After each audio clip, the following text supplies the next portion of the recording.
Welcome students to the fourth session of chapter Microorganisms, Friends or Foes of class 8th of subject Science and Technology.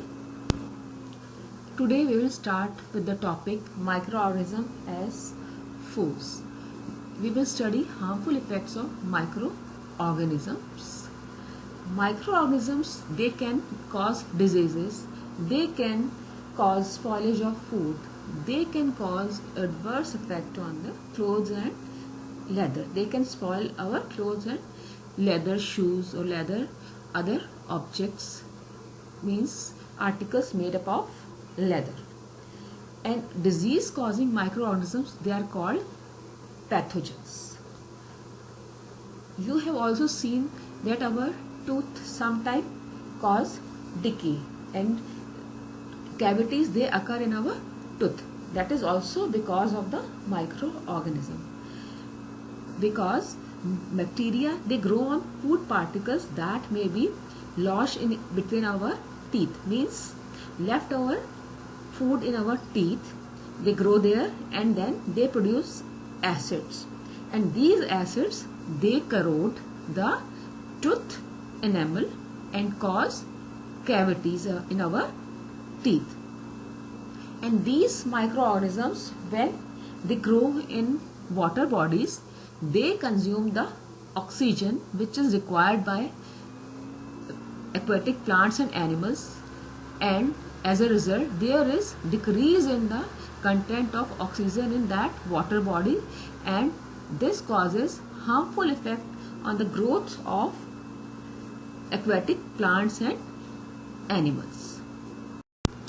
Next topic is disease causing microorganisms in human. In humans, microorganisms, they cause communicable diseases. You know that we are exposed to many microorganisms. It means many microorganisms, they are present around our body. When they enter in our body, they leave undesirable effects in our body. When they enter, they multiply and they produce toxins. Toxins, you know that they are the harmful materials produced by microorganisms. These toxins, they adversely affect our body and we suffer from diseases. Such diseases which can spread from an infected person to healthy person, they are called communicable diseases.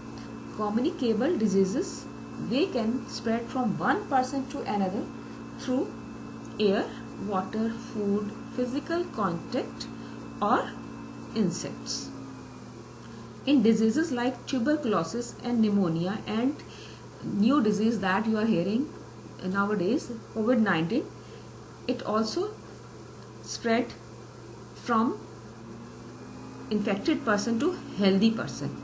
How it spread? When a patient sneezes or cough, some droplets carrying germs, they are released in the air. When these germs are inhaled by a healthy person, then healthy person also get infected by these germs.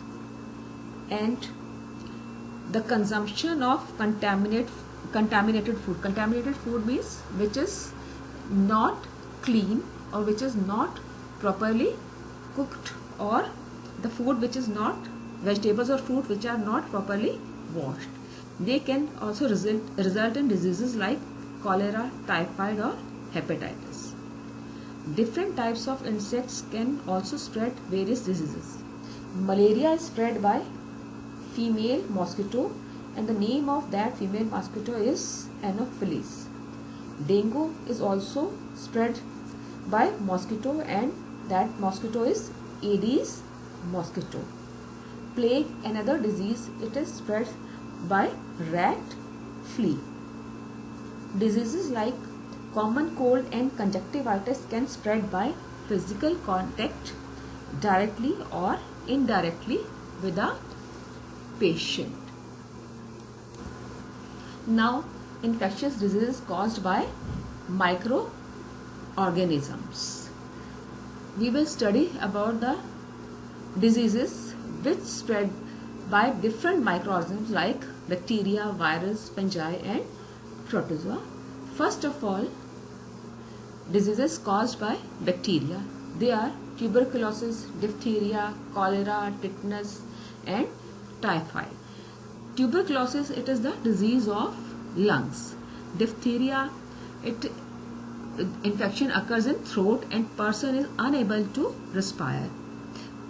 Cholera, in this case stomach get infected and vomiting and nausea, they are the symptoms. Tetanus, in case of tetanus, muscles of face, they are unable to move. And in typhoid, high fever occur, headache occur, stomach pain occur. So these are the symptoms of bacterial diseases: tuberculosis, diphtheria, cholera, tetanus and typhoid. Now, diseases caused by virus. They are common cold. You are very much familiar with common cold. There is running nose and there is sneezing occurs. And second is influenza. In this disease, respiratory system get infected. And next is mumps. In case of mumps, there is swelling in neck region. In polio, there is a loss of power of muscles. Means muscles, they lose their control. Then AIDS. AIDS, it is a disease in which immunity system get affected. Means person frequently fall ill or he is unable to recover from any simple disease even. Chicken pox. In case of chicken pox, blisters like rashes occur on the body, full body. So these are the symptoms of these diseases. Now fungal diseases or diseases caused by fungi. First is ringworm. It causes patches on skin or on scalp. Then what happens? There is a loss of hair on that area on the scalp. Now next is protozoa. Protozoa, it causes malaria. Malaria, you know that. In this case, fever occurs, high fever occur, and there is a shivering occur. Then next is amoebic dysentery. Amoebic dysentery.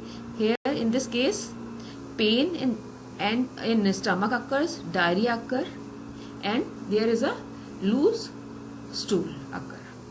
Then sleeping sickness. In sleeping sickness, person feel sleepy. So these are the diseases caused by protozoa. Now,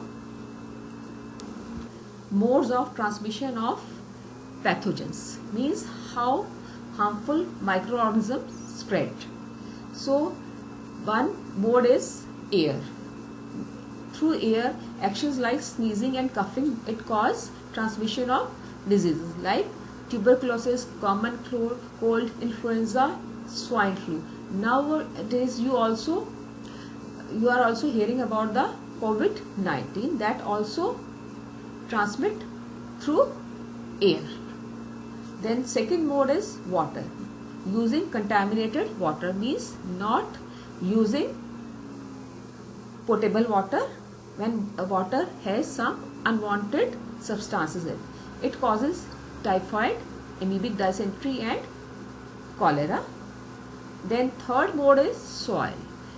Through soil, when there is wound, when a person got wound through soil or consuming unclean food, means food without washing or cleaning, then tetanus may occur. Then next mode of transmission is animals, that is direct contact when animal bite or vectors that spread disease. Vector means carriers like mosquitoes. They carry plasmodium which causes malaria.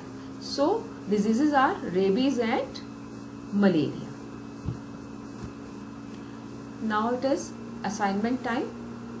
Assignment questions are: define toxins, pathogens. Question number 2. Write names of diseases caused by bacteria, virus, fungi and protozoa. Question number 3. Mention various modes of transmission of pathogens and diseases caused by them.